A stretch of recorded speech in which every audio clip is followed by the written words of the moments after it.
Special thanks to our promotional partners at the American Philatelic Society. The APS is the largest stamp collecting organization in the world, supporting collectors of any level worldwide. For more information about membership and APS services, visit stamps.org. Hi, I'm Michael Cortese of Noble Spirit in Pittsfield, New Hampshire.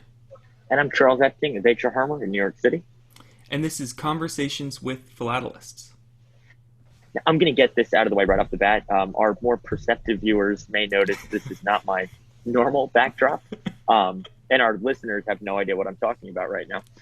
But I'm actually at LaGuardia Airport right now. I'm flying to Missouri to work on catalog production. It's a long story, but as you said, as we were talking a little bit ago, this is the luxurious life of a professional philatelist, is hopping on a plane to go to the Midwest for the next week to describe lots and do catalog layout and whatnot. So I'm going to try to mute my audio as much as possible because I'm sure there will be departure announcements. But real quick before we get started and introduce our guest, I just wanted to point out that the old LaGuardia terminal is mid-demolition, Wow. which I've been mesmerized by for the last hour or so. I haven't been able. So if you see me during the interview staring off into space, it's because it's incredible to watch a building that large get demolished in real time. So without further ado, who's our guest today, Michael? Today our guest is James Gavin of the Digital Philatelist. He's created a website where it's a compilation of all social and digital philatelic related material on one website. If you're looking for YouTube videos, if you're looking for blogs, if you're looking for Patreon pages, it's everything. It's like an aggregate of philatelic digital material. It sounds like. Yeah, exactly. That's exactly what it is, and I'm excited to talk to him because he's got analytics on where the people are coming from, what they're looking for, and he's really, as far as digital philately goes, he will know what the people want because he can see what they want. And this is also much earlier than we normally record our interviews. It's yes, he's in 8 Australia. o'clock in the morning. So this is our furthest guest, I believe. This is our most distant conversation with a philatelist yet. So that's very exciting as well. Yeah, it's going to be tough to find someone who doesn't have more than a 16-hour time change. We can talk to a lunar philatelist when Elon Musk puts someone on the moon. That'll excellent. Tom Cruise is going to the moon. Then let's talk to him. Maybe he collects stamps. Maybe. You know what? Maybe he doesn't collect stamps, so we can still talk. Well, maybe he's gonna, like David Ball said, cancel a stamp on the moon. We can at least talk to him about that. At this point, we'll talk to anyone. Let's bring James in. This is exciting. Let's bring him in. We got a lot to talk about, and here he is. Let's go. Hey. How are you? Good. How are How's it you? going? Not too bad. Thank you for joining us. Yeah, absolutely. Thank you so much. Glad to be here. Yeah. We were just talking in the intro. You might notice that this isn't Charles's usual backdrop. No, I'm at LaGuardia Airport in New York right now, so I apologize if there's any background. I'm going to mute myself as much as possible, and you hear the announcement. So Michael's going to take charge, and I'll unmute myself whenever I want to chime in. So I was a bit wondering where you were because we don't. What's an airport? Like, that's still a thing, even. Apparently, they still exist. Yeah. Thanks for joining us, James. So, can you talk a little bit about your start with the Digital Philatelist? And I know you started the Rhodesian Study Circle. You said quite some time ago. So that obviously, I assume, kind of diverted into the Digital Philatelist once you got that on more of an internet secured side and everything like that. Can you just talk about your start with everything? Yeah, sure. So I started with the Rhodesian Study Circle back in 2013. I kind of said to them, why do you not have any media presence, like social media presence? And do you mind if I just start like a basic Facebook group to get going? And they were like, yeah, okay, sure. And then about 2 years after that, they said, look, our website's really bad, which it was really bad. And so I took that on, and I basically was working on that up until this year. And then I just needed a break. I'd been doing it for nearly, 7 years at that point. A lot of research. We got up 5,500 pages of website content for the Wow. Rhodesian Study Circle. We catalogued something like 20 to 30,000 postcards from that era. So there was a lot of work, and it was just time for a break, time to look at something else for a little bit. Hmm. So you started the Digital Philatelist just about a year ago then, or a year or so ago? No, it was in July. Okay. Oh, In wow, July, that was yeah. very recent. Okay. Yes. I work fast. Yeah, yeah. Well, it seems so vast, and it contains so much. I assumed it had been at least 3 or 4 years. Um, Yeah, no. okay. But because I've been in that social media market for a while now, and I've been seeing kind of how clubs and organizations have been moving in that circle. I kind of knew some of the big players already. So, Hmm. yeah, so I could tap into that knowledge a little bit, but it's a big rabbit hole. You go down, you come back up, and you find new things, and you're like, oh, Yeah. yeah. Has the current situation given you more time to focus on a project like this? And do you feel like it's created more of a need for a project like this? Presumably, people are sitting at home or, working from home these days. They've got to be looking for this sort of material more than they would have been even just a year ago or, 6 months ago. Do you feel like you're helping to fill a void during the pandemic? You know what? I don't actually think. So this pandemic's interesting. I don't think it's actually make people go online. They were already there. It's just made the large organisations take action. Now, some of them Mm. were already in the process. So, the APS and the PTS, they'd started this a couple of years ago. So they kind of put themselves into a prime position anyway. That this came along, that they kind of had most of the resources ready to go. And I think if you had a looked at 10 years down the track, what happened now would have just been 10 years if the other organisations just slowly caught up to where things were going. So there's definitely a lot of need online for this type of interaction. It's just it hasn't been met previously by the philatelic organisations or. Like the smaller clubs and everything like that. You mean, Yeah, or more large? from small to large, Yeah. like even Australia, it's just hasn't moved at all since say the late '90s when internet came out and was more accessible and HTML and that. It just hasn't moved on. PTS were probably the first big ones that I remember. They were about 2016 roughly. They totally revamped their website, and that was the first one that I kind of knew that was more modern looking Hmm. in their presentation and modern forward thinking. And APS wasn't too long after that. Yeah, yeah. So in addition to what you have on the Digital Philatelist, the different blogs, channels, and everything like that, do you Mm. have Zoom invites for clubs that are looking for, like the Collectors Club or anything or like that, like the Rhodesian Study Circle or any other clubs looking to gain more members?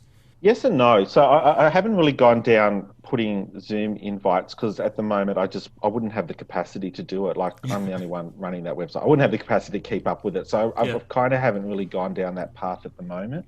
Hmm. In regards to that.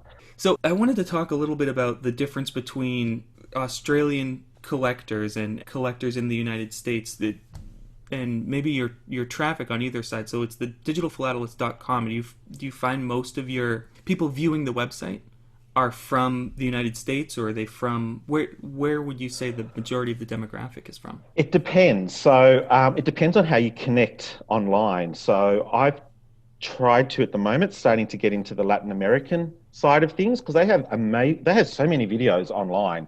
Okay. They may not be in English, they might be in Spanish, but or Portuguese, but they actually have like downloads available, PDFs on some of them. So sometimes it's breaking into the new markets. And when I had the chat with the APS, I think it was in March this year, about the future of philately, and that it was one of the things I said was you need to branch out and think outside of this small club mentality, and have a look at what else is out there. So so whatever I connect to, so it might be the Philippines have got stamp clubs. I'll connect with them, or I might connect with the Zeppelin Club if there's something that comes up on a Zeppelin. Like how do I connect all these different members to know what resources are available, or stamp collectors to know which resources are available? Once I can connect them, it's then up to that philatelic organisation club website to keep them interested. And I think that's a little bit of a challenge, but it has got better over the years. Yeah. So what is your overall, I know this sounds like a question that I should be asking at the end, but I'll ask it here in the beginning. What's your overall hope for the website? It's a massive compilation of all digital philately. What's your hope for it? Mainly to connect people, to the resources they need. So, outside of America, people don't know what the American Philatelic Society is. We call it the APS. Well, if you don't know what the APS is, you're none the wiser. So I'm trying to work it at the moment so that once they get to the point where they find what they need, they can connect to whatever information they need to move forward. That's where I'd like to get it at. And that'll take a while, but that's where I want to get it to. Yeah. Yeah, so there's a small term plan, and then the long term plan is to just connect all of collectors worldwide. Correct. Like, so if there was someone who was looking under for, say, COVID related philately, I've got virology, and that'll have COVID underneath that, under the thematics, so that then they can connect. They can see the videos that the North Toronto Stamp Club have done, or Stampex have done, and bring it, and they've got one central point for it. But if they want to have a look at something on America, I've got a whole list of American stamp clubs that I could find that I can list on there. But as I said, you tend to find these little veins like gold, and Yeah. yeah, That must be tough, finding all the individual clubs that aren't advertising so well, because the reason that you want to bring them out is because they're not doing well enough online already. So that it must be tough to find them. with sites like WordPress, and I think there's a couple of others as well. They don't need to be difficult anymore. They're quite easy to set up within minutes. Like I set up the digital philatelist probably within 5-10 minutes. I had a website domain ready to go. The templates were all done. I just chose what I wanted, and then I just needed to start using it like a Word document. And so when you see STEM clubs going, oh, we need to get a special computer person, all this, it's like, you really don't. Like, it's a very 1990s way of thinking and looking at it. Are you reaching out to the people who aren't doing that to show them or explain them, or is that taking too much of your time? Yeah. I'll help anyone if they ask. If they ask. A lot of people, like I offered one organisation that was saying, we're on our last legs, we're thinking of closing up. I said, look, your website's not that crash hot. Like, I'll fix it up for you. Just flip it over to WordPress and I'll get it done. Never heard back from them again. Oh, well, I mean, that's a fantastic offer. It's really, really good intentions there, is to keep it alive. I want to enable these clubs to continue going. And if you're at a point where you have to get someone who has to code, and you have to spend hundreds and hundreds of dollars to code, it's not sustainable, because philatelic organisations in the future, they won't exist like we know them now. I think you're going to find most of them will be free. Like, is there any reason to charge a fee, unless you're someone like the APS that are offering some really high-end services behind the scene? Why are you charging a fee? And I think ones like the Korean Stamp Society, which went totally free, I think they were one of the first. And I think it's the Spanish Philatelic Society in the US. They also went free not long after as well. You only need just a couple of people. You don't need a lot of money anymore, so you don't need those membership dues and that. And if people don't like what they find, well, just go create your own website, start your own Facebook page, and go get that. That's how we work in this day. Do you have any intention of adding or creating your own forums? I know there's other ones out there like Stamp Boards, and that's an Australian one, correct? In the Virtual Stamp Club. Yeah. Glenn Stevens Stamp Board. Yeah. Do you have any intention of of creating your own forum on the Digital Philatelist, or is it merely just go there to find what you're looking for? So in my geeky days, I've done a lot of Star Wars stuff. No way in a million years would I ever run a discussion forum ever again.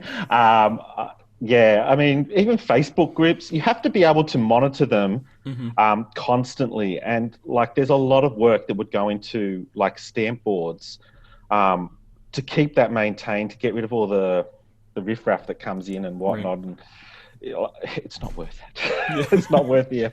You have to be really devoted. So anyone who gets on there and starts whinging, I'm like, you try run one of these things.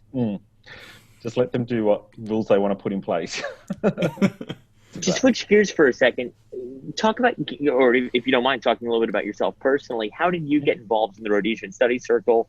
How long, what brought you to collecting British Africa in the first place? What's your own personal history with the hobby? Yeah, sure. So I actually stole it from my sister when I was very young. So she started stamp collecting. I just took it from her. And then when I was in my teen years, so probably around about 14, 15, my dad and my uncle gave me their childhood collection. And that was a worldwide collection, but I really was just drawn to the British Commonwealth. So during my late teen years, I collected a lot of British Commonwealth. I got albums of British Commonwealth.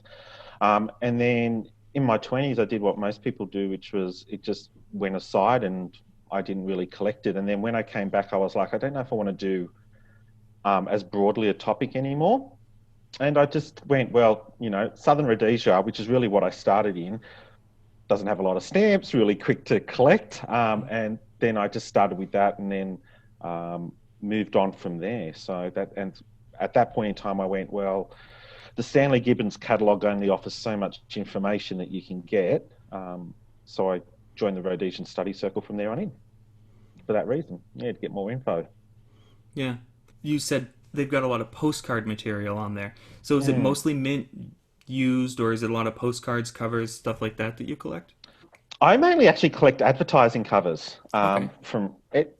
So for anyone who is watching and doesn't know, Rhodesia doesn't really exist anymore. It's Zimbabwe now, and it's gone through many name changes and territorial changes as well. So to find advertising covers can actually be quite hard to come by, but no one was collecting them. So I decided to collect them, and then they started getting published in the Rhodesian Study Circle Journal, and then everyone started buying them and their prices went through the roof. So I've kind of stopped that now, which is the good, and I always say to people, look for things that people aren't buying, because if you start buying them, you'll start out cheap, and then as soon as someone finds out they're there, up go the prices and the demand, and then, it's funny how that works. That as soon as people find out something's interesting, they immediately attach to it. But I think that speaks to a lot of the hobby and why people collect. Yeah, exactly. And I find with the American market, it's very driven about the stamp being mint no hinge, centered, perfect. Try get one of those in Southern Rhodesia. You're like, forget it. Just get whatever you can get that's closest to it. So different markets, different collecting techniques. So yeah, I wanted to talk a bit about that. We'd spoken with a lot of American people, then we talked to Pierre on the differences between the American and the European collectors, and then how do you find Australian collectors collect, and how do they buy their stamps? Are there a lot of Australian-based stores, auction houses, local dealers, stuff like that, bourses? Not really. I'm not really involved with the Australian scene that much, and I think mainly because it's just not advanced enough. They're still, meeting clubs, and they're mainly what would be perceived as the older generation, which is fine, but it's not really a lot of people's cup of tea. So, yeah, I don't connect enough in that, and I don't see a lot online. I mean, other than the punk, and I didn't even know he was from Melbourne like me. I don't really see many. So, yeah. I mean, we have the Rhodesian Study Circle has a chapter here in Melbourne, and so out of Melbourne, we have the editor of the journal here, and I was doing all the social media from here. So we're rather large and influential in the work that we were doing for the society. But I don't really get a lot in here. But apparently there was a study done here a few years ago that said there was like millions of stamp collectors in Australia, something ridiculous like that. But What do you think the future of communication in philately is? You talk about punk philatelists, as social media takes over more and more of our lives, where do you see stamp collectors congregating? Is it Instagram? Is it Twitter? Is it Facebook? Is it all of the above? Where do you see philatelic debates and discussions and everything taking place in the future? What platform do you think is most conducive to philately? Good question. I think this is part of the reason I did the digital philatelist. I think it's all of them. And there's all different ones. So, for example, I was having a chat with Heidi a few months ago from the APS, and I said that Instagram appears to be mainly a female demographic, and it's centered around more creative side of things. So snail mail, or that could be post-crossing, or it could be stamp art. Totally different market to what you would see on Facebook. So Facebook tends to be a lot of people going, I just got a collection. How much is it? Am I going to be rich? Type of thing. There's a few specialist societies in that on there, but I don't think they're great. Whereas Twitter, I tend to find more chat, more conversations than what I would find in a group on Facebook or a Facebook page. So it's really it's very different. But I do know that most of the Facebook demographic is between 30 to 55-year-old males. Huh. That's where most of them are. Yeah. That's pretty interesting. So do you feel that, just to touch on what you were just talking about, that your disconnection with the Australian, or the fact that there wasn't an Australian online or even in person connection there, brought you to creating the digital philatelist? Was it your drive for connecting with other people as well, or? Yeah, I think it was more than what I was seeing around the social media traps. So there was all these sites, all these platforms just springing up, and there's all these groups of people, but none of them are talking to each other. And even if it was, a real life, a meeting type situation, a traditional way of meeting, they're still not all talking to each other. They're all separate. Mm-hmm. And that's a problem. So I think if we want to improve as a hobby in the future, we have to start talking to each other, and we have to go outside our boundaries. Americans stops, just dealing with the APS. Yeah. Have a look at what else is available. How can you cross the borders? And I think that's one of the things I liked about virtual Stampex that the PTS just had, was it was starting to break down some of those borders. We were starting to see people from different places in the world all connect together, which is hard. Yeah. So yeah, it's going to be interesting. Yeah, the chat functionality in that PTS show was a real surprisingly active, and I don't mean surprisingly in a bad way. It was just it was really surprising how active it was, whether it be on individual people's pages like Graham Beck, or within the dealer or the show chat themselves, the people who had booths talking to each other. It was pretty active, and there were good conversations going on, and it was interesting stuff. And it was a little bit social too. I know that I took over Suzanne's chat at one point where I was dancing, and I think someone took over the punk philatelists and started having wine in that one. Yeah. So it was a little bit social as well. And then I think it was the last day of it, whatever that is over here, the last part, the Spink auction. Someone was like, oh my God, you should see the prices that's going on in the Spink auction. Suddenly everyone went across to find out what was going on over there. And this was all virtual. So it was like, it was just different. It was great. Yeah. It almost broke down inhibitions, or I don't think anybody would run into a room where everybody was congregated and scream, hey, you got to check out the prices in the Spink auction. People just don't act that way. Exactly, you wouldn't do that, and you were able to, and we all just kind of went, "Oh, hang on, log out, go into the other, part of it." Yeah, when Charles and I were talking to Suzanne, she had mentioned and I think Charles had touched on it too, the fact that chat really put everybody in a level field, and they were able to talk with people who had been in the hobby for 50 years, if they'd been in the hobby for only a year, and it was really an experience that you don't really get that much in an in-person show. And the American Philatelic Society back in 2016 did I think it was a Future of Philately paper, they did this like breakdown of where they needed to be and everything, and it was really handy. But it talked about hidden collectors in that, and I think one of the things, like for me, is I don't really like going into crowded areas. I'm social, but I'm not social kind of thing. I don't like lots of crowds. I don't like lots of people around me.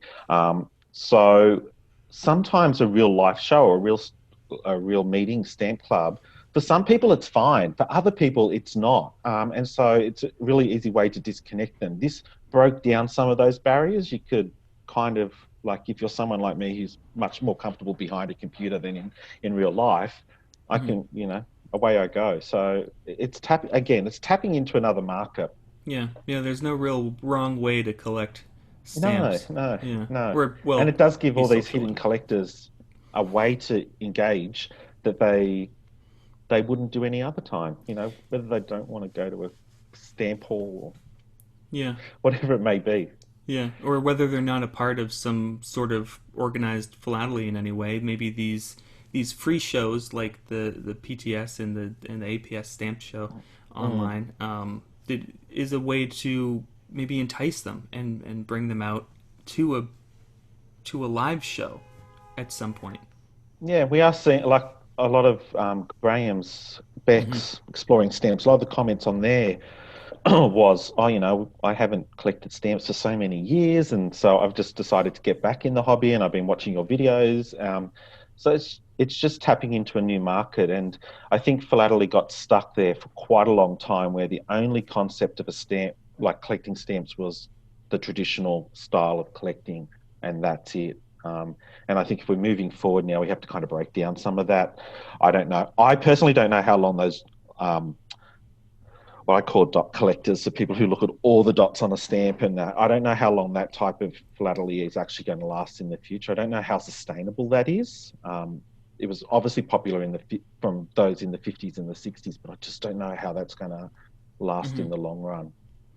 Well, a lot of those people too are thriving online as well. The people who are ready to embrace it, they're really getting very vocal and trying to connect with as many people as possible, and I think they're loving it. But I think the people that aren't ready to embrace it are missing out right now. And you know what? If someone doesn't want to embrace the digital world, don't force them. Like, Yeah. if they don't want to, don't bring them over.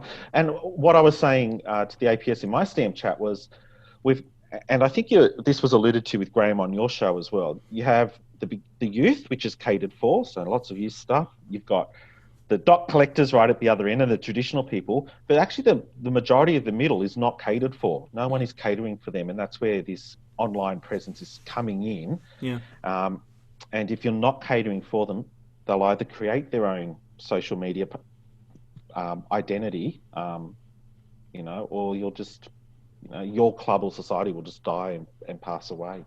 And we've seen it. Graham Beck is the perfect example. He's come in, he didn't need the APS, he didn't need the PTS, he didn't really need anyone. He just did his own thing, and he's got a massive following now.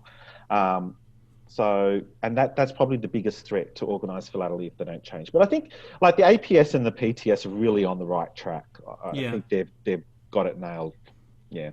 Yeah, they're embracing it, and the APS even sponsored Graham for quite some time, and they really enjoyed what he was doing, and they see the value in bringing in the middle level, and I think other people are starting to get that too. There was a Lynn's article not too long ago about how to go from beginner to specialized. Because it's funny, the biggest video on Graham's channel is actually about which stamp album to buy. I think that was a ridiculous. It was like 24,000 views or something like that. It's massive. It's huge. But of the most basic topic, which we all think everyone should know. But if you're coming in as a 35, 40, 50-year-old and you're starting out, it's not always easy to approach a dealer and say, I need to know about stamp albums. Because they'll look at you and go, well, don't you know? Like, aren't you a little bit older now to know about that? Or you're like, no, I'm just starting out. So Graham's good on that thing.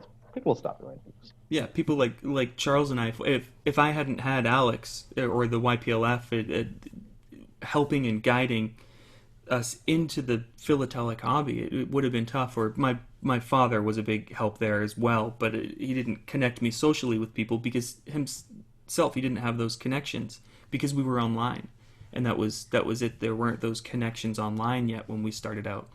So And I can say that I'm totally jealous that you guys got to do that. When I found out that the APS did that, I was like, darn it. We're in the wrong country and the wrong age. Darn it. I would have been all over that as that my was youth. fantastic. Yeah. Warning to everyone out there, if you haven't tried and you're in that age bracket, go for it. Yeah. Alex is great. He's super supportive, and I wouldn't be an APS member today. If it wasn't for him, and I wouldn't be here. I wouldn't have met Charles. Organized philately. It's a great initiative. It's just I'm not sure why.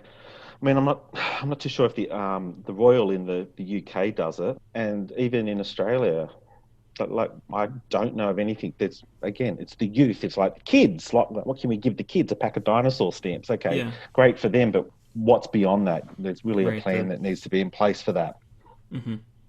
Yeah, and then even going past that, I know the YPLF. I think, what is it, Charles? 18 to 30. I think it's 18 to 25. I have to keep remembering. It's younger than that. It's 13 to 25. About 25. Yeah, I thought it was 25 is 25. the upper limit, but I just wanted to still be included in the young philatelics.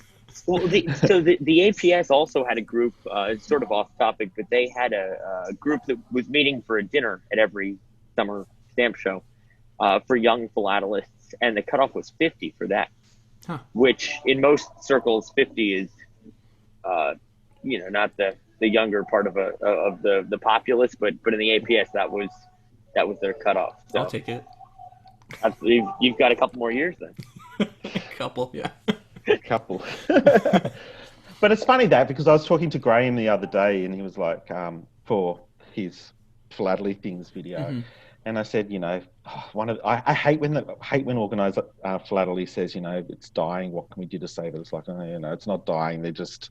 But I said at the same time, they always go, 50-year-olds don't use computers and that. I'm go, but what's 50? Like 50 today is someone that was born in the 70s or 80s. They had access to computers, whether it be the Apple II or the first iMacs or whatever. They were using computers, but so.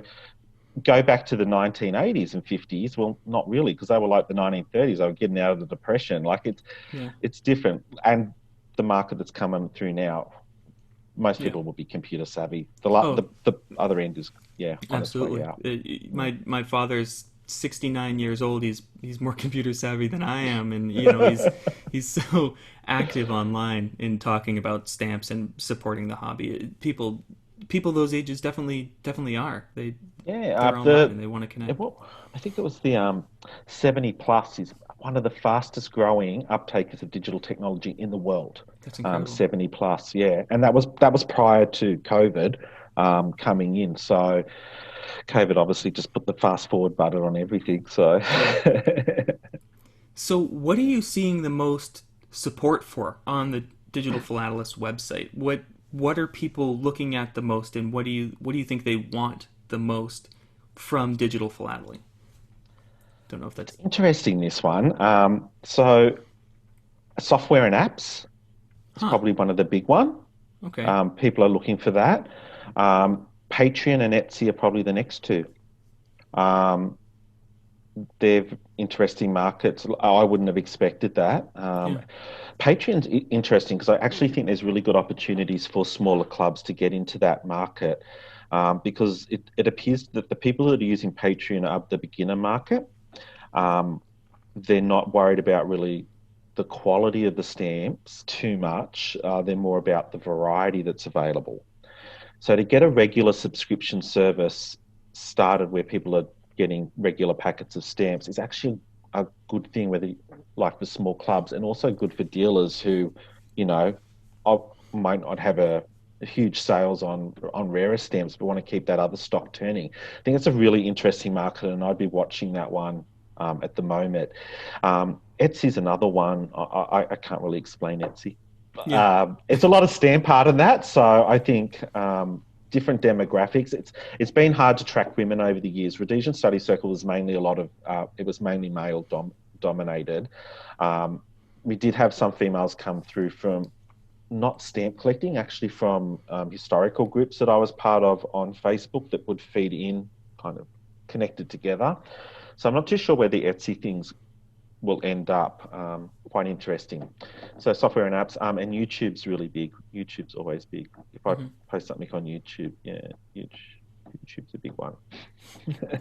Yeah, it on the American side, as far as Patreon goes, that again, they didn't have a Patreon because I'm going to talk about Mystic Stamps now. I feel a lot of the collections that we get, whether they be moderate or even advanced, they always seem to have that Mystic beginner album.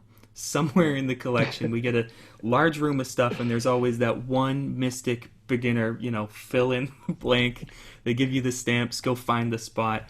And I think it speaks a lot to the fact that we do need to embrace the people who want to learn about stamps. We can't forget about those who are looking to learn. They're beginners, and they want to know more, because everyone starts somewhere, and that's what's so powerful about and the different Patreon age groups thing. as well. Whether it's a child, like it doesn't just start with children. People will pick up the hobby for other reasons later on. And I think maybe in the older days when stamp dealers were more of the brick and mortar style, you could walk in and you could go through those album books. I mean, I remember when I was like a teenager, I'd spend like a couple of hours going through stamp album collections to pick out British Commonwealth stuff. But you don't have that anymore. But there's still a market that just want that. They don't really care too much about the quality. They'll progress to that stage later on as they specialize, and they'll want really good, high quality material where, top end dealers and auction houses will come in. But just to get the collection filled and to start, there's not huge amounts, unless you go to eBay or Del Campo or something like that. But not a great deal. Yeah, my wife loves antiquing, and we go to antique stores, and sometimes in the back there's one album of stamps, and I always pull her back and I say, hey, look, there's an album of stamps here. And then halfway through the album I realize I got a whole building of this stuff. What am I doing? But there used to be these shops where this was the entire experience. It's just looking at every single album is so exciting. And and so I think we got Patreon, where it's like, well, say it was a $5 or $10. I think Philatelist does $5, $10, and $19.50 prices. Last time I checked, of things, $5 is generally affordable for most people to get a pack of stamps. There's a YouTube channel, Mallard Stamps, and he just he does like these little 5-minute videos, and he does his grab bags, and he's a total beginner, and he's a self-confessed beginner, a bit like Graham Beck. But they're really interesting to watch, and he just absorbs information. You'll say, oh no, that's this or that's that, and be like, oh, okay, cool, now I know that. And there's a little market out there. It's just not being fed at the moment. Yeah. So with the software, what software are they looking for? Do you mean it's catalogs, like the Scott catalog has an online digital version, or do you think it's more like the Google, they point it at the stamp and it tells them what stamp it is? What's the software they're looking for? It's been a little bit hard to track it. So one of the things I've been trying to do, and when I do a web page, so say for example, I was setting up one for this channel, right? I'll put podcast link in there, I'll put the YouTube link in there, and I'll put your title on there. So I can kind of track where people are going, right? Yeah. So I'll know this many are going to podcasts, this many people are going to the videos and that. I haven't been able to really do that with the apps and that. I've just done an update to the Apple Store to try and get a lot of them linked so I can start finding out. I think self-creating stamp albums, printing their own stuff is quite big, but I'm just not too sure what the rest are. I don't have that info yet. Okay. Hopefully in another three or so months I will. Yeah. Like I said to Graham, and I think it was even Heidi from the APS, is once I start getting the data behind the scenes, then I can actually start informing people what that data shows. Like, where are people looking? Where are they going? What are they after? But it's a bit too early to get that at the moment. Are they seeking information as well? I know a lot of these so websites like Stampsmarter.com. Have you seen that one? No, I haven't seen that one. I'd check that out because it's filled with tons of information about everything, and it's everywhere. I think it's mostly U.S. Correct me if I'm wrong, but I think it's mostly U.S. and Stampsmarter. Stampsmarter. I'll put that in the description. I can actually Yeah. email you the link for that. But it's all online digital. It's this one guy, and he'd been working on it for I don't want to get this wrong, but 5 years or something, or maybe even 10. And he actually got an award from the APS for his work in on this website, and it's full of information on design types and how to plate stamps and the history of covers and everything like that. And it's a fascinating website, but it's all over the place. And I would be interested to see how many people are going to that specifically to try and find out what they've got, or if people are using it to help them build their collections. Yeah, I've tried to like on some of the country stuff. Like I started to put together country pages and bringing together all the like information. So obviously, first step was just to list things, and then it's starting to group things.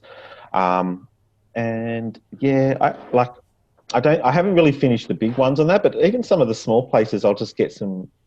For some reason, I'll get something that'll tick off a whole heap of page hits, and then it'll just go quiet, and then it'll come back again. And Interesting. it all depends, but it works a little bit like Wikipedia, where you can link off in that, and then you can start seeing where people go from bits and pieces.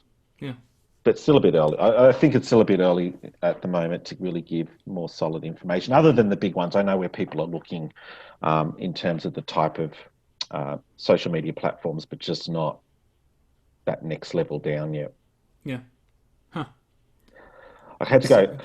I know that Graham got. I'm not sure. Maybe one of you guys is on there. The Discord channel as well.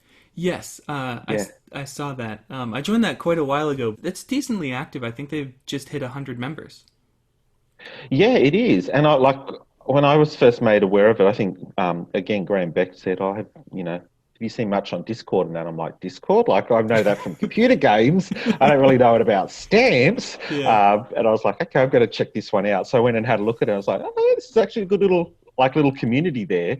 Yeah. But again, you wouldn't know about it. So it's up and now I got that up the other week onto the Digital Philatelist under virtual, the Discord channel. So But yeah, they talk. I can't keep up with it. They talk so much, but that's They what do. you want. That's the people just But talking about it's stamps. that age group. It's like if you're on a YouTube chat live or Discord or Twitch.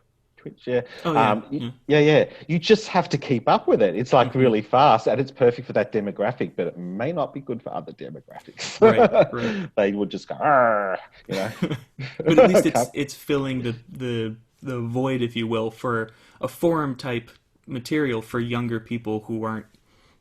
It doesn't seem like anybody's intimidated to talk to anybody else there. They're really chiming in with absolutely everything. No, it's easier just to chuck stuff around and be more social. That's good, yeah. Well, James, this has been fantastic. Thank you. Thank you so much for joining us. Yeah. No, not a problem. Thanks Is there for having anything me. else you wanted to touch on before we head out, or Charles, any questions? Or I could talk on a lot of stuff. well, we'll touch back in with you. In like you'd said, 3 or 4 months or something. When more To see where the website grows and Yeah. where you take things from here. We'd love to chat again. Yeah, definitely. And anyone who's watching this and they do have a website or a blog or whatever and it's not listed, let me know. There's a contact us page on my website and just shoot me your details and I'll get through them. Well, thank you so much, James. This has been fantastic. Wish you the best of luck with the website, and we'll keep an eye on it. Yep. I'll send you that link to speak in a few Stampsmarter. months. Yeah. Yes, please. All right. Well, Good talking to you, James. good talking to you. Yeah. Good talking to you. You guys have a good day. You too. You too. Have a good night. See you later. Yes. Bye. Right. Well, I thought that was great. I thought that was really interesting. It's great to see somebody who's, there is a disconnect between all the different social media platforms and whatnot. It's nice for there to be one go-to source for all of these blogs, Facebook pages, Twitter accounts, whatnot. I think there needs to be a home for this stuff. Yeah, yeah. He really. I feel like I've used this phrase so many times in this episode, but filled the void for the people who wanted to find everything in one spot. It's the easiest place to go if you're looking for anything online. Absolutely. I can't wait to see where he takes it. I can't wait to catch up with him again. And this was a really fun chat, and I appreciate him, being able to work it out in terms of timing all the way from the other side of the globe. Yeah, well, appreciate you being able to find it, and me being able to find the time for this. We do these semi on time. We want to be kind of current. So this literally was the only time this week that we both had. That all three of us. It'll be fun to take these things on the road. My next one, I'll be in St. Joseph, Missouri, when we're having our next chat. So that'll be a lot of fun. To anybody listening or watching, we are on YouTube. We're on Apple Podcasts, Spotify Podcasts, Google Podcasts, Podbean, philatelypodcast.com. philatelypodcast@gmail.com. If you want to reach out to us, if you want to give us suggestions, recommend someone we talk to, recommend something we talk about. Yeah. We love hearing from you. So please feel free to give us a shout. Yeah, absolutely. Please reach out to us. We love hearing from you guys. Again, whatever you want. We're really, we aim to please. We want to provide. I hate using the word content. That's probably my least favorite word in the English language right now. But we aim to provide content that is really of interest to people and helps. Again, a lot of people go to the digital Philatelist. Who's the guy behind it? Who is this guy who created the website and created the Rhodesian Study Circle website? That's why we're here, I think, is to talk to people. Right, exactly, yeah. If there's anyone you want to hear from, or any topics. We got a lot of feedback on the Mike Hines video talking about pre-cancels, and people said, I like the fact that it's just this short interview that gets directly to the point on pre-cancels. This is all I need to know about pre-cancels. The guy's an expert. This can become like the Nobel Prize. You can nominate someone to to have to talk to us. You can sacrifice someone. Yeah, throw them into the Zoom. Exactly. So again, this is fun. I'll talk to you from Missouri. Yeah, that'll be fun. I'm excited to see that place. I'll give you a tour of what we're doing. I'll give you a tour of our catalog production that we're doing. That would be incredible. That'd be fantastic. And I think people want that. This will be new to me as well. So we'll experience it together. Yeah, we could do the same thing that we did for The Office, where you walked around with the camera, showed us Rockefeller Center. Do that. We can do a voiceover. Perfect. Let's do it. That'd be incredible. Until next time, we'll talk real soon. Yeah. See you then.